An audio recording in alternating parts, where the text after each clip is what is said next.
I'm Vicki Hogarth, and welcome to Southwest Magazine. January is Alzheimer's Awareness Month across Canada. Today I'm joined by Chandra MacBean and Ben Mclaughlin from the Alzheimer's Society of New Brunswick. Thank you both for being here today. Thank you for the opportunity. Let's start by talking about the work you do at the Alzheimer's Society of New Brunswick. Just give us a scope of what your everyday is there and who you help. Absolutely. So we offer direct support to people impacted by dementia and their circle of care. So we provide one-on-one support programs, either by telephone or in person, through our First Link program to people impacted by dementia and their families. And really the purpose of that program is to wrap the family in supports, to help them navigate the healthcare system, because we know how complex that can be, and really just being with them for the entire journey to answer questions and to help them plan for the future. We also offer an amazing library of free bilingual resources and then programming as well. So we have virtual programming at the moment, and some are being offered in community as well. So we have social programs, we have direct support programs, and we also offer a really amazing, one of the first in Canada, psychotherapy program for people impacted by dementia. And so all of those services are free of charge, and yeah, something we're really proud to offer province-wide. And Chandra, you're the executive director. Ben, tell us a little bit about your position at the Alzheimer's Society of New Brunswick and what you do there. Yeah, so I am the Dementia Friendly Communities Coordinator. So it's a new program that we've kind of embarked on here at the Alzheimer's Society of New Brunswick. So Dementia Friendly Communities, it's not necessarily a new thing. It's more so nuanced. And so in New Brunswick, we have age-friendly communities. And so Dementia Friendly is just kind of taking that and adding a bit of context around it. So when we talk about dementia friendly communities, what we're talking about is taking a look at the physical and social environments in which people living with dementia live in, shop in, eat in, leisure in, access services in, etc. And just seeing what kind of changes can be made to make that environment and those environments more welcoming and inclusive, and understanding of those living with dementia as well as their care partners as well. So my day-to-day can look like many different things. It always keeps me on my toes. Today it looks like this. But what it really boils down to is education, raising awareness, and addressing stigma that surrounds the illness. And so today it looks like this. Tomorrow it could look like presentations, or it could also look like consulting, with various organizations, looking at how they can make their service more dementia friendly. And I should mention for everyone at home, we are wearing the symbol of Alzheimer's Society, the forget-me-not. Can you tell me a little bit about why this is the symbol for Alzheimer's and why we wear this pin? Yeah, so the forget-me-not flower is the symbol of the Alzheimer's Society, and in our actual physical symbol that represents the Alzheimer's Society, there's actually 3 forget-me-nots, and the first symbolizes people living with dementia, the second symbolizes those who care for them, and the third is the community in which they live. And so it really speaks to the ripple impact of dementia in a community, right? So it impacts the individual, it impacts their family, and it impacts the whole community, which makes, Ben's job so important as Dementia Friendly Community Coordinator, because it really is, there's a role for all of us to play in making a community more friendly for those living with dementia, to help people live at home for longer. And so the symbol symbolizes that ripple effect that we see with a diagnosis of dementia. Right, because it really is a family's disease when someone is diagnosed. Very much so, yeah.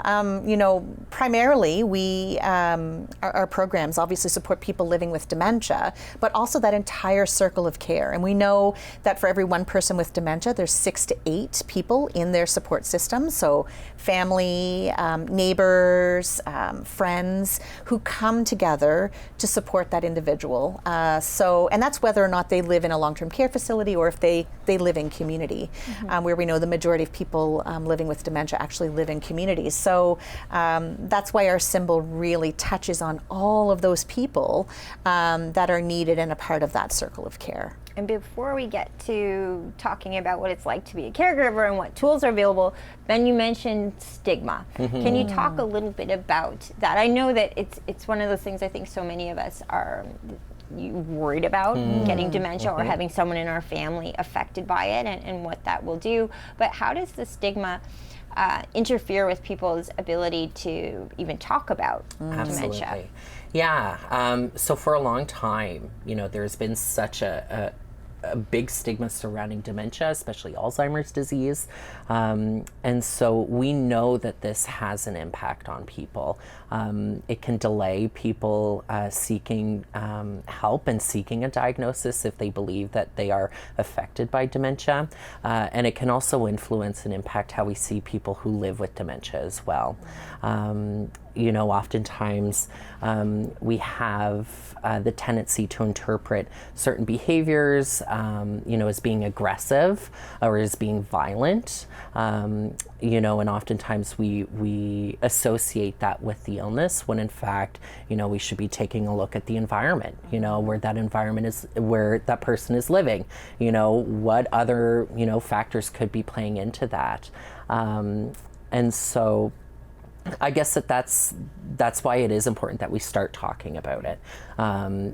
There are, so many conversations that are happening right now surrounding dementia and surrounding Alzheimer's.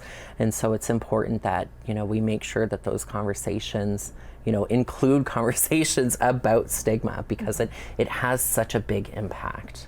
Yeah. And you do feel it, when you're having conversations about people in your own lives. Sometimes it'll be almost behind someone's back. Yeah. Do you think that's a sign of? Yeah. But absolutely. Why is it so important to, if you did have early signs, whether it be you or someone you love, how does addressing it early help in terms of navigating the illness? I mean, it's very, very important, just like with any chronic condition, to access a diagnosis, available treatments, but also in this case for planning purposes as early as possible. So in terms of the treatments that are currently available, there are no medications or treatments to reverse or cure Alzheimer's disease. But there are medications that for most people can help delay the progression of the disease. So the earlier you can access those medications, for some people they can live well for longer. But also just so the person living with dementia can actively participate in the planning, can actively participate in deciding what they want in their future. The earlier you're able to have those conversations, the better. But the kind of the double-edged sword is that stigma often prevents people from having those conversations. So a lot of times, where we would prefer to have a contact with a person very early after a diagnosis, sometimes it's not until they've reached a crisis point that they actually reach out for supports. And a lot of times it's because of the stigma. It's because, when you're dealing with such a complex diagnosis, you don't know what you don't know, and you don't know at what point certain decisions need to be made. And so for those reasons, it's really important as early as possible to access medical advice. If you're having symptoms that are impacting your day-to-day life, certainly speaking to a medical professional and kind of accessing a diagnosis if that is in fact what you're dealing with, but also then participating in planning for your future care. You both must have seen it in your line of work then. When someone is diagnosed early, do you see a tremendous difference from someone who's navigating dementia but had knowledge of it early on? Absolutely, absolutely. And so, when you think about with any diagnosis of a disease that's progressive, the earlier you have access to information, especially with a progressive degenerative disease. So this is a progressive degenerative disease of the brain that the symptoms, do get progressively worse, and there are changes that happen as the disease progresses. And you can many people, most people that we know with this disease, can live a really great life with dementia. So there is an assumption that you can't live well with dementia. So the earlier you have access to information, the earlier you access a community of support, the earlier you have access to therapeutic interventions as well, the longer you can enjoy, living well with dementia. And that must be, when it comes to caregivers, extremely important too. If you wait too long, you would be dealing with so much all at once and probably feeling like you're treading water. But what is it? What is the caregiver's journey with dementia, and how does your society support people who are trying to take care of a loved one? It's so difficult because when you're caring for someone living with dementia, you're not simply just a caregiver. We tend to oversimplify what it means to be a caregiver. You know, when you're a caregiver, you're giving care, but you're also a researcher. You're trying to understand what illness is having this effect on the person. You're also having to be an advocate as well for that person as you navigate the healthcare systems and as you navigate the social development side of things as well. You're having to take on so many different roles and responsibilities that you never thought you would. And you're still a partner, yes, or a son or a daughter, exactly, or a loved one. Yeah, absolutely. And so, that can take a tremendous toll on someone. Just as much as it can be rewarding, it can be also very difficult. And once again, kind of going back to that stigma piece, this idea of, you can't talk about that, and you can't talk about that in a space with others, without feeling judged or without feeling some kind of shame. And so that's why a lot of the programming that we do, for example, our virtual care support network, is so important, because it allows that space where someone can talk about it and know that, okay, these people, not only do they understand it, not only are they hearing me, but they're not going to judge me, and they're not going to shame me for how I'm feeling right now. And so I that's kind of some of the support that we offer, along with our First Link program, where it's really that one-on-one kind of family support. Because aside from, I'm sure, just the basics of caregiving, so much of what you would be dealing with I can't even imagine the emotional roller coaster you must feel you're on, whether you're the person living with it or caregiving. Do you have resources available for people who just find emotionally it's so difficult to cope, even if they're doing everything right? Yeah. So when we look at our psychotherapy program, so we have a free one-on-one counseling program that we offer, and the two top presenting issues are anxiety and depression and grief. And I would say grief is probably the most difficult, because you're not grieving a passing, but you're grieving the life that you thought you were going to have. You're grieving all of the plans we make for ourselves. You're grieving little losses every day. And where there's losses, there's also gains. And that's another misconception, that people living with dementia just lose every day, and that's not how it necessarily goes. But there are little losses and changes that you see, and that grieving process is happening in real time with the person you care for while you're providing their care. Right, so that's a really complex thing to unpack. So we do offer, obviously, informal support, one-on-one. So we talk families through, and a lot of times it's just listening, and it's really understanding from their perspective what that impact feels like day to day, but also in situations where there's trauma, or where there's, someone is really struggling to cope. We do offer that free psychotherapy program. Wow. Yeah. And you work with a roster of volunteers as well, and I'd love to just put this into our show today, because I feel like we might be reaching people at home who are watching this and realize they might be a great candidate for being a part of what you do. Can you tell us a little bit about the volunteers you work with and what their role is at the Alzheimer's Society? Yeah, we have lots of roles for volunteers. So pre-COVID-19, our organization was largely volunteer driven. So when we look at the number of people who are impacted by dementia in our province and the types of supports that they require and the length of time that our care providers are providing care to a person living with dementia, it really is quite far-reaching. And so the way that we're able to provide services in the community is through volunteers. So we have people who offer our program, which is called the Memory Cafe, wonderful social program that happens once a month that anyone can volunteer to help us with. It basically involves a group of passionate people who can come together and plan a short educational activity, a social activity, and we always end with something fun. So like music or, we've had aromatherapy, we've done dog therapy, so there's lots of fun things we can do. But other roles that volunteers can play, if you're someone who has comfort speaking in public, you can help us with public presentations. That's a big part of what Ben does, is that awareness piece and debunking those myths that are so prevalent in the community. So helping with public presentations, helping to facilitate support groups or other educational opportunities. And for people who just want to help but maybe don't want to be out in the public eye, we do have resource offices around the province, and we always need support in our offices helping us to support the back end of programs. So making sure that we get information kits ready for families, because we do send those out province-wide bilingually, helping with admin support, those types of things. So we literally have a volunteer role for anyone who would like to give a few hours of their time. And Ben, when you're doing these presentations, what do you find are the biggest misconceptions when you're meeting with the public and hearing what they think Alzheimer's is? What is it that you find is most in need of debunking? I think that, so as I've done these presentations, I think one of the biggest things that I've realized is we all know about Alzheimer's, but not so many people truly know what it is.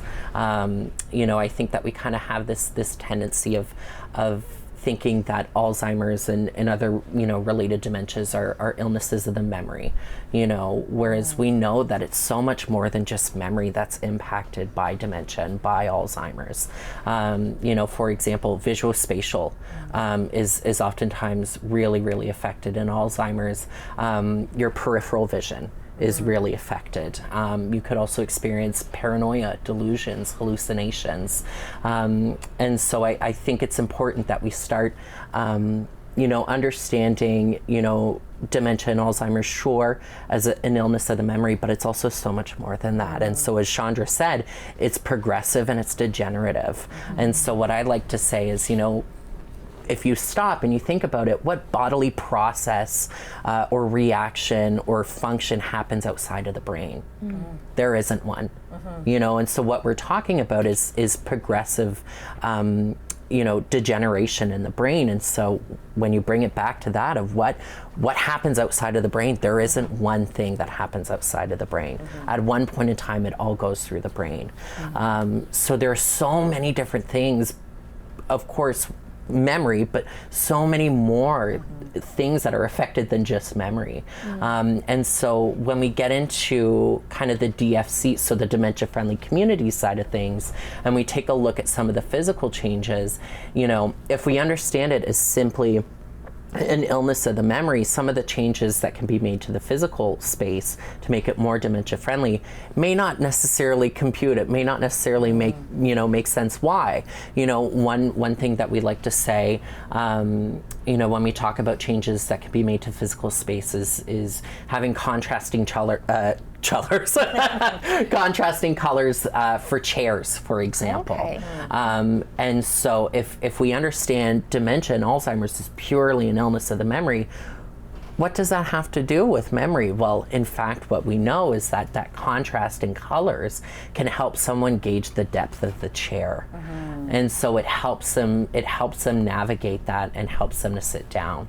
And so these changes really helps to foster independence and maintain that independence in that person. And dignity. And dignity as well is another huge thing. And I think that's another thing that I've definitely come across giving these presentations is, how we talk and how we see people living with dementia. Do we see them, as the illness and just the illness? Or do we see them as people? And not just people that, will interact with passingly, and someone that we care for, but do we see them as a true person, as a true individual? I think is definitely another thing too. Yeah, and I would add that one of the biggest misconceptions is that people living with dementia are all the same. So what we often say is if you've met one person with dementia, you've met one person with dementia. Every person is different. Every person's experience is unique. Their life experience is going to impact their experience with dementia. So there certainly are common symptoms or common characteristics that we will see, but really every single person is unique, and that is with or without a diagnosis of dementia. So that is a huge misconception. Wow. And yet so many of us will be touched by this in our lifetime, whether it's us or someone in our family. What are the statistics? For something I feel like so many of us know little about, it's so wide-reaching in terms of how many of us will be touched by dementia and Alzheimer's specifically. Yeah, so currently in New Brunswick, there are 12,000 individuals impacted by dementia. Those numbers are going to double in the next 20 years. So we know by 2050 that those numbers are going to more than double. Right now, today, as we're sitting here, today there will be 6 new people who will develop dementia in New Brunswick. So it's 6 people a day in New Brunswick. And we know that the impact, if we look at that ripple effect, there are 6,900 family and friend care providers who are providing direct care in community, and the total number of unpaid care hours is 9.8 million care hours a year that family members provide in our province to people living in community with dementia. And so if you think about that, that's the equivalent of almost as many full-time nurses we currently have working in the province, just for perspective, in terms of like, if you take the full-time equivalent. So it is significant. And so when we advocate as an organization, knowing that we have this incredible number of people in our community who are caring for people living with dementia, it's really important to look at the needs of not just the person living with dementia, which is so important, but also of their caregivers, their family and friend care providers, because if that system starts to crack, we're in real trouble. Our health system is in very real trouble. And we know that the needs of people living with dementia is progressive. And we also know that statistics tell us that oftentimes if family caregivers don't get wrapped in support, if they don't access services to give them respite, that they often become secondary victims to a diagnosis of dementia in terms of their own health and well-being. Wow. You mentioned, Chandra, that there's no cure, but are you hopeful for the direction we're going in terms of what resources we have, what tools we have in our toolbox to better assist people so that their quality of life is better, not just for the person with dementia, but for the families and support systems? Yeah, I mean, there are exciting things happening in research right now for the first time in a very long time. So I have been with the Alzheimer Society for a long time, so over 20 years. And for the first time since I became involved with the Alzheimer Society, there are new interventions that have been approved in the U.S. They're not yet approved in Canada. There's mixed reviews on the efficacy, but very exciting that there are new therapies that could potentially be available. So the interventions that are currently approved in the U.S. are what's called disease-modifying therapies. So these are therapies, they're treatments that are evidenced to actually combat the plaques and tangles, which are the two hallmark traits of dementia. So for the first time, rather than just treating symptoms of the disease, which is what we currently have available in Canada, there is potential for an intervention that will actually attack the disease itself. So very, very, very exciting. Again, mixed results. They're not for everybody. They have very specific targets, so they're only for people, newly diagnosed at the very early stages. Some talk of those with mild cognitive impairment. So, all of that aside, very exciting, because with every new development, and even with every new failure, honestly, when there's a failure in a treatment, we've heard lots of things that have been in the pipeline that we were really excited about that have failed, we still learn something. The one thing I would say, though, that by far the most effective intervention that is currently available, and people don't like to hear this, but it is... Even I don't like to hear it. No, it's lifestyle. So if you speak to the research community and you ask them what the number one thing that we know can reduce your risk, that can help you even live well after a diagnosis with dementia for much, much longer, it is lifestyle. Okay. So it's, think of your, we were talking about this in the car coming up. I always explain it in terms of our numbers, because it's an easy way to remember it. Maintain a healthy weight. If you have diabetes, keep your sugars in check. If you have high blood pressure, do whatever you can to monitor your blood pressure, high cholesterol. Those numbers that we know to be true for other chronic conditions like diabetes, like heart disease, are actually risk factors for developing dementia. Okay. So, it's really important to just, be physically active, challenge your brain, stay socially active, eat a healthy diet, and maintain your numbers. And would my mom, if she would be mad if I didn't mention just doing a crossword a day help? So it does. So when we think of, so that seems like a really silly example, but let's walk that all the way through to the end. So Ben mentioned earlier how there's nothing you can do without using your brain. And a crossword is a really great example. So that's a fun little activity we do with our coffee in the morning. But really what it's doing is it's creating and challenging mental pathways in your brain. Right? So communication from neuron to neuron. And the longer you can keep those pathways strong, the better. And even a person with dementia can create new neural pathways. And so a crossword, even though that seems like a silly example, to your mom, yes, keep doing your crosswords. Challenge your brain. Stay socially active. That social connection, it really does matter. We see in communities where there's high rates of social isolation that there are higher incidences of dementia, because it's another way to keep your brain active. It even sounds silly, but one of the things that I do is I will actually use my non-dominant hand for things. So, when I'm vacuuming, I'll use my non-dominant hand. That enhances mental pathways in the brain. I'm a lefty, so I knew that. Yes, yes. So, and trying new things. But the most important things are diet and exercise.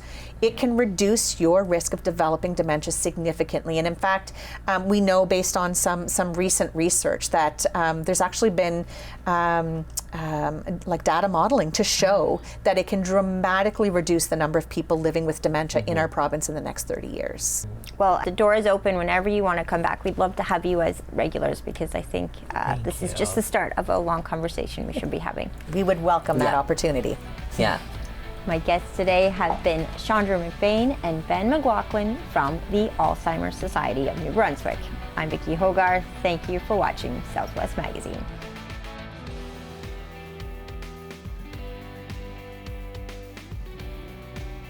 Southwest Magazine is a news and public affairs production of CHCO Television.